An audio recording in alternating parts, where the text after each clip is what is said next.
यदि मैं आपसे पूछूं कि दुनिया के सबसे फेमस डायमंड कहां से आए थे, तो शायद आपका उत्तर होगा गोलकुंडा। क्योंकि कोहिनूर हो, होप डायमंड हो, दरियाए नूर हो या फिर रीजेंट हो, दुनिया के अनेक प्रसिद्ध हीरो के साथ बस यही एक नाम जुड़ा मिलता है, गोलकुंडा। लेकिन आज आपको बता दूं कि ये इतिहास का एक बहुत बड़ा भ्रम है, क्योंकि सच तो यह है कि गोलकुंडा में तो कभी हीरे की खान थी ही नहीं। जी हाँ, जिस स्थान को सदियों तक दुनिया हीरो की धरती समझती रही, वहां से वास्तव में एक भी हीरा तो निकाला ही नहीं जाता था। तो फिर ऐसा क्या हुआ जिसने गोलकुंडा को विश्व के सबसे समृद्ध व्यापारिक केंद्रों में शामिल कर दिया? क्यों फारस से लेकर यूरोप तक के व्यापारी हजारों किलोमीटर की यात्रा करके गोलकुंडा आते थे?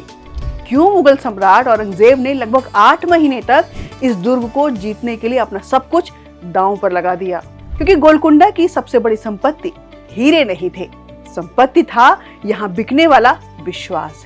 एक ऐसी व्यवस्था जिसने व्यापार को जन्म दिया, व्यापार ने समृद्धि को और समृद्धि ने इस दुर्ग को विश्व इतिहास में अमर बना दिया। भारत की दुर्ग श्रृंखला में आज की कहानी है भारत के सबसे अमीर माने जाने वाले किले गोलकुंडा की। नमस्कार, मैं दीप्ति और आप देख रहे हैं भे टीवी। आज की कहानी शुरू करूं उससे पहले आप हमें ये जरूर बताइएगा कि ये सीरीज आपको कैसी लग रही है और आप किस किले की कहानी सुनना चाहते हैं। कमेंट सेक्शन में जरूर बताइएगा, हमें इंतजार रहेगा। तो चूंकि बात आज पैसों की है, सबसे अमीर किले की है, तो चलिए बैठकर बात करते हैं इस पे। दोस्तों, आज भी यदि आप हैदराबाद में स्थित गोलकुंडा किले के फतेह दरवाजे पर खड़े होकर एक जोरदार ताली बजाए तो उसकी गूंज लगभग 1 किलोमीटर दूर स्थित बाला हिसार यानी राजा के महल तक सुनाई देती है। मुख्य द्वार की छत को इस तरह से घुमावदार बनाया गया है कि आवाज बिना लाउड स्पीकर के ऊपर तक पहुंच जाती है। हजारों पर्यटक हर वर्ष इस अद्भुत अनुभव के साक्षी बनते हैं और पहली बार सुनने वाला व्यक्ति इसे चमत्कार समझता है, जबकि यह 16वीं सेंचुरी की अत्यंत उन्नत ध्वनि आधारित इंजीनियरिंग का उदाहरण है। सोचिए, उस समय न वायरलेस संचार था, न सीसीटीवी और न ही कोई इलेक्ट्रॉनिक सुरक्षा प्रणाली। फिर भी केवल ध्वनि की सहायता से मुख्य द्वार पर होने वाली हर गतिविधि का संकेत ऊपर तैनात सैनिकों तक पहुंच जाता था। यानी गोलकुंडा में ध्वनि केवल आवाज नहीं थी, सुरक्षा व्यवस्था का हिस्सा थी। लेकिन ये तो अभी केवल शुरुआत भर है, क्योंकि गोलकुंडा की वास्तविक ताकत उसकी व्यवस्था में छिपी थी, जिसने इसे पूरे एशिया के सबसे समृद्ध व्यापारिक केंद्रों में बदल दिया था। दोस्तों, आज पूरी दुनिया गोलकुंडा डायमंड्स के नाम से जिन हीरों को जानती है, वे अधिकांशतः कृष्णा नदी के घाटी में स्थित कोल्लूर, परिताला और आसपास की खानों से निकाले जाते थे। लेकिन उनकी असली यात्रा शुरू होती थी खान से निकलने के बाद। वे सीधे विदेश नहीं जाते थे, पहले गोलकुंडा पहुंचते, जहां उनका मूल्यांकन होता, कर वसूला जाता, व्यापारी बोली लगाते और फिर वही हीरे फारस, अरब, यूरोप तथा दक्षिण पूर्व एशिया के बाजारों तक पहुंचते। यानी गोलकुंडा हीरे पैदा नहीं करता था, वह दुनिया के सबसे प्रतिष्ठित हीरा व्यापार का सेंटर पॉइंट था। समय के साथ व्यापारिक केंद्र की पहचान इतनी मजबूत हो गई कि दुनिया ने बाजार को ही खान समझ लिया और यही भ्रम इतिहास का हिस्सा बन गया। यदि आप भारत का मानचित्र देखें तो समझ आएगा कि गोलकुंडा की असली ताकत उसकी भौगोलिक स्थिति थी।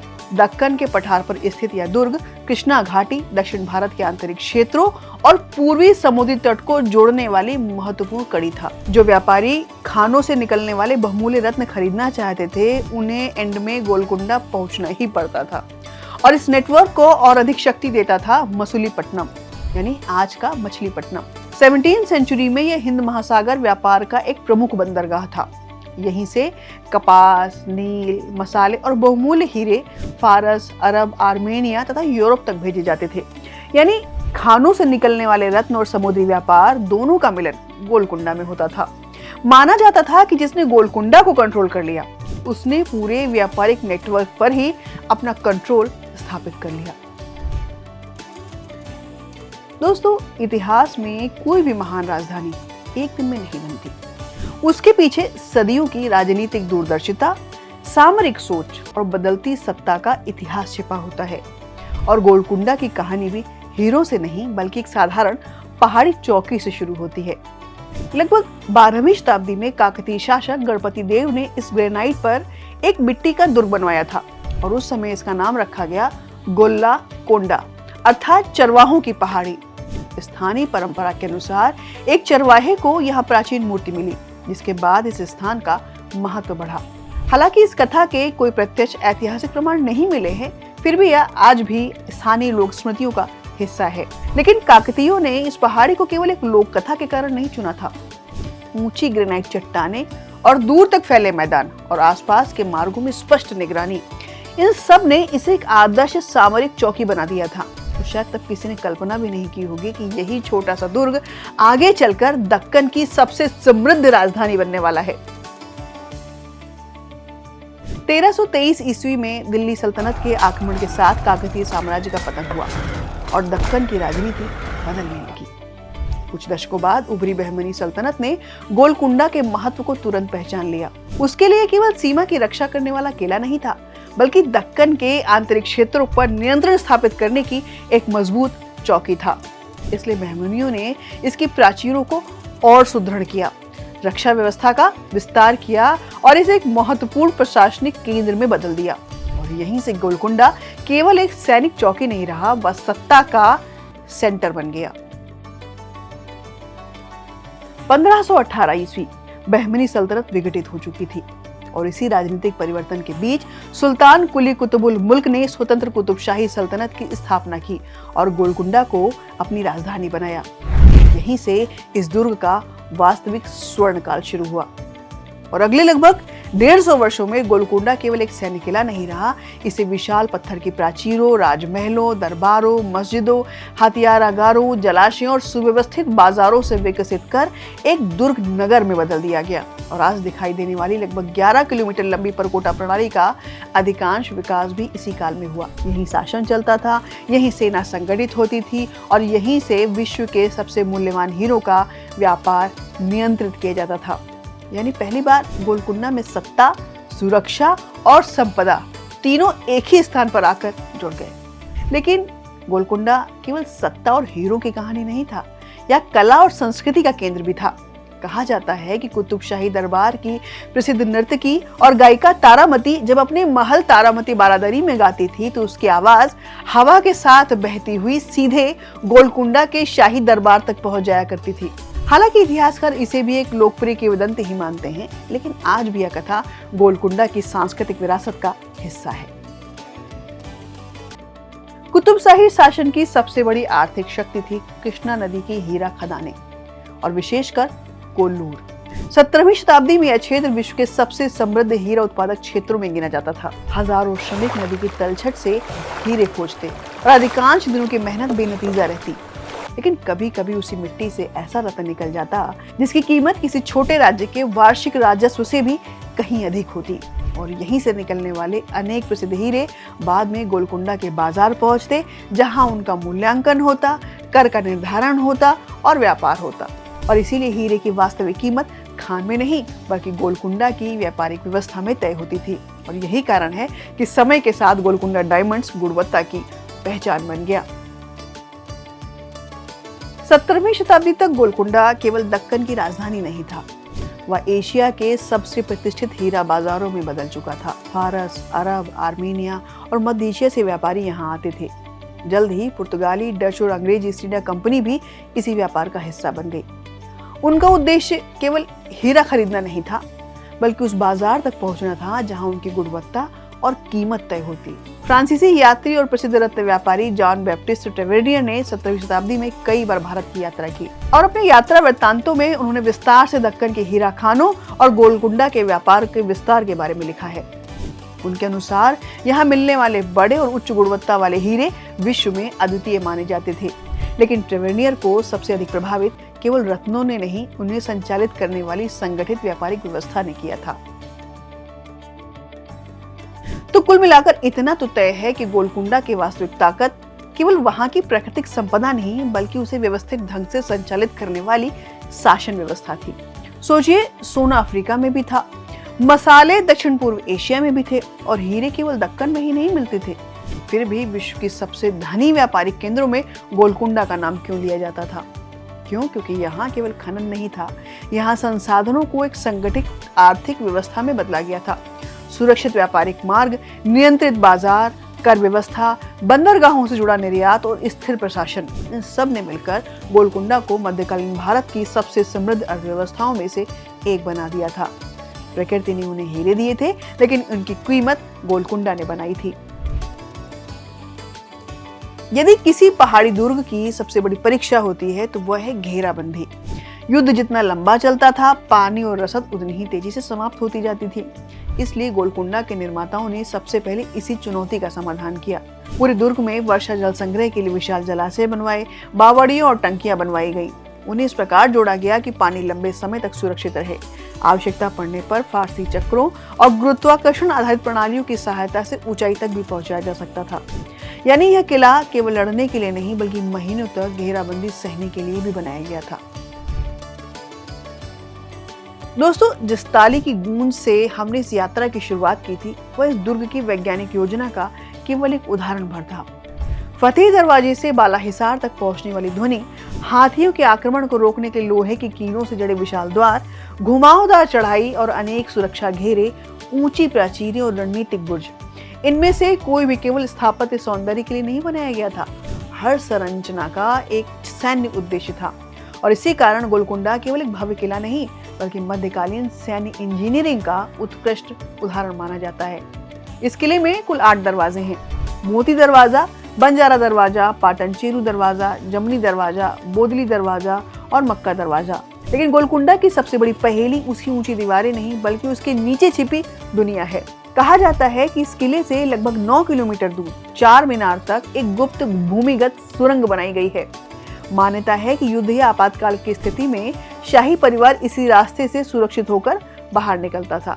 और दिलचस्प बात यह है कि आज तक इस सुरंग का पूरा मार्ग किसी को नहीं मिला है। इतिहासकार इस संभावना की ओर भी संकेत करते हैं, लेकिन इस बात का भी कोई निर्णायक पुरातात्विक प्रमाण अब तक नहीं मिला है।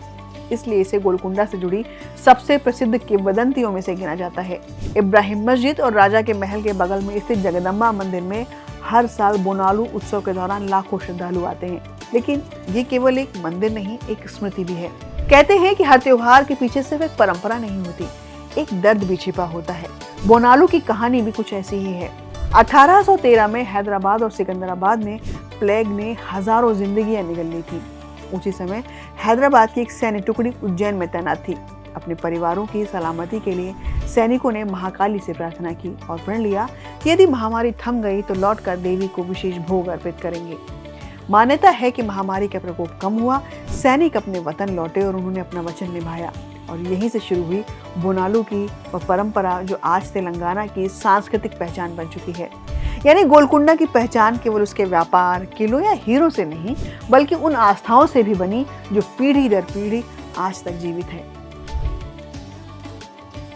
दोस्तों, जब भी दुनिया के सबसे प्रसिद्ध हीरो का नाम लिया जाता है तो वो है कोहिनूर। और इसके प्रारंभिक इतिहास को लेकर इतिहासकारों में कुछ मतभेद अवश्य हैं, लेकिन व्यापक ऐतिहासिक सहमति यही है कि हीरा कृष्णा घाटी के कोल्लूर क्षेत्र से निकला था, जो उस समय गोलकुंडा सल्तनत के प्रभाव क्षेत्र में था। यहीं से एक महत्वपूर्ण बात समझ आती है कि कोहिनूर की पहचान उसकी खान से नहीं बनी, उसकी पहचान गोलकुंडा के बाजार से बनी। यहीं उसका मूल्य आका गया, यहीं उसकी प्रतिष्ठा स्थापित हुई और यहीं से उसकी यात्रा भारतीय राज दरबारों से होती हुई मुगलों, फारस, अफगानिस्तान, पंजाब और अंततः ब्रिटेन तक पहुंच गई। और केवल कोहिनूर ही नहीं, होप डायमंड, रीजेंट, दरियाए नूर, ऑर्लोव जैसे अनेक विश्व प्रसिद्ध हीरों के साथ भी गोलकुंडा डायमंड नाम जुड़ा। यानी गोलकुंडा किसी एक रत्न की नहीं, विश्व की सबसे प्रतिष्ठित हीरा परंपरा की पहचान बन चुका था। लेकिन गोलकुंडा का सबसे कीमती खजाना शायद वह नहीं था जिसे दुनिया ने देखा, बल्कि वह था जो कभी मिला ही नहीं। लोक कथाएं कहती हैं कि जब मुगल सेना गोलकुंडा की ओर बढ़ी तो कुतुबशाही शासकों ने अपने सोने, चांदी और अनगिनत हीरों का एक बड़ा हिस्सा किले के गुप्त तहखानों में छिपा दिया। सदियां बीत गईं, लेकिन उस खजाने का कोई प्रमाण आज तक नहीं मिला और इसीलिए इतिहासकार इसे प्रमाणित इतिहास नहीं बल्कि एक लोकप्रिय लोक कथा मानते हैं। फिर भी यह कहानी गोलकुंडा के रहस्य को और गहरा जरूर कर देती है। 17वीं शताब्दी के उत्तरार्ध तक गोलकुंडा दक्कन के सबसे समृद्ध राज्यों में गिना जाता था। हीरे, समुद्री व्यापार, उत्कृष्ट वस्त्र और अंतर्राष्ट्रीय वाणिज्य, इस सब ने मिलकर इसे अपार संपत्ति प्रदान की थी। ऐसी समृद्धि पर किसी भी साम्राज्य की नजर पड़ना स्वाभाविक था और वही हुआ। 1687 ईस्वी में मुगल सम्राट औरंगजेब जब स्वयं विशाल सेना लेकर गोलकुंडा पहुंचा, लेकिन उसके सामने केवल एक किला नहीं था, उसके सामने एक ऐसी राजधानी थी जिसे लगभग 1.5 शताब्दी तक लगातार सुदृढ़ किया गया था। घेराबंदी शुरू हुई, तोपें लगातार गरजती रही, रसद के मार्ग काट दिए गए, हर संभव सैन्य दबाव बनाया गया, लेकिन गोलकुंडा तुरंत नहीं टूटा। उसकी मजबूत प्राचीरें, बहुस्तरीय सुरक्षा व्यवस्था और सुव्यवस्थित जल प्रबंधन ने मुगल सेना को अपेक्षा से कहीं अधिक समय तक रोके रखा। लगभग 8 महीने बीत गए। इतिहासकारों के अनुसार यह केवल एक सैन्य संघर्ष नहीं था, यह संसाधनों और आर्थिक शक्ति पर नियंत्रण की लड़ाई भी थी, क्योंकि जो गोलकुंडा पर अधिकार करता वह दक्कन की सबसे समृद्ध अर्थव्यवस्था पर भी प्रभाव स्थापित कर लेता। अंततः समकालीन फारसी स्रोतों के अनुसार किले का एक द्वार भीतर से खोल दिया गया। मुगल सेना दुर्ग के भीतर प्रवेश करने में सफल रही। इतिहास में इस घटना का उल्लेख विश्वासघात के रूप में मिलता है। विडंबना देखिए, जिस दुर्ग की पहचान सदियों तक विश्वास पर आधारित व्यापार रही, उसी दुर्ग का पतन अंततः विश्वास टूटने से हुआ। युद्ध समाप्त हो गया, कुतुबशाही शासन का अंत हुआ और गोलकुंडा मुगल साम्राज्य का हिस्सा बन गया। राज्य समाप्त हो गया, राजधानी बाद में हैदराबाद स्थानांतरित हो गई, व्यापारिक मार्ग बदल गए, हीरा खदानें भी धीरे धीरे शांत पड़ गईं, लेकिन गोलकुंडा का नाम कभी नहीं मिटा। आज भी दुनिया के सर्वाधिक दुर्लभ और उच्च गुणवत्ता वाले प्राकृतिक हीरों के लिए गोलकुंडा डायमंड शब्द सम्मान के साथ प्रयोग किया जाता है। सदियां बीत गई, साम्राज्य बदल गए, लेकिन गोलकुंडा आज भी गुणवत्ता, वैभव और विश्वसनीयता का प्रतीक बना हुआ है। और शायद यही कारण है कि इस किले से जुड़ी कुछ कहानियां आज भी समय के धूल में दबकर जीवित हैं। स्थानीय लोगों के बीच एक मान्यता आज भी सुनने को मिलती है कि सूर्यास्त के बाद गोलकुंडा के किले में कभी घुंघरुओं की आवाजें तो कभी किसी पुराने गीत की धुन सुनाई देती है। कुछ पर्यटकों ने भी ऐसे अनुभव साझा किए हैं। हालांकि ASI इन दावों का कोई वैज्ञानिक या ऐतिहासिक प्रमाण नहीं मानता, इसलिए इसे गोलकुंडा से जुड़ी एक लोकप्रिय लोक कथा के रूप में ही देखा जाना चाहिए। लेकिन चाहे ये कहानियां सच हों या केवल लोक विश्वास, इतना तो तय है कि गोलकुंडा आज भी लोगों की कल्पना और जिज्ञासा को उसी तरह जीवित रखे हुए है जैसे सदियों पहले रखता था। प्राकृतिक संसाधन अनेक देशों के पास होते हैं, लेकिन उन्हें वैश्विक पहचान दिलाती है मजबूत संस्थाएं, सुरक्षित व्यापार, कुशल प्रशासन और लोगों का विश्वास। और शायद यही कारण है कि दुनिया गोलकुंडा को केवल उसके हीरों के लिए याद नहीं करती, बल्कि उस व्यवस्था के लिए याद करती है जिसने साधारण पत्थरों को विश्वास का सबसे मूल्यवान धन बना दिया। फ्रांसीसी यात्री ट्रेवेंडियर की यात्रा वृत्तांत, कुतुबशाही काल के फारसी अभिलेख और भारतीय पुरातत्व सर्वेक्षण सभी एक बात पर सहमत दिखाई देते हैं कि गोलकुंडा की शक्ति केवल उसकी दीवारों में नहीं, बल्कि उसकी संगठित आर्थिक और प्रशासनिक व्यवस्था में थी। और शायद यही कारण इतिहास आज भी धीरे से यही कहता है कि गोलकुंडा वो जगह नहीं थी जहां हीरे बिकते थे, गोलकुंडा वो जगह थी जहां विश्वास की कीमत तय होती थी।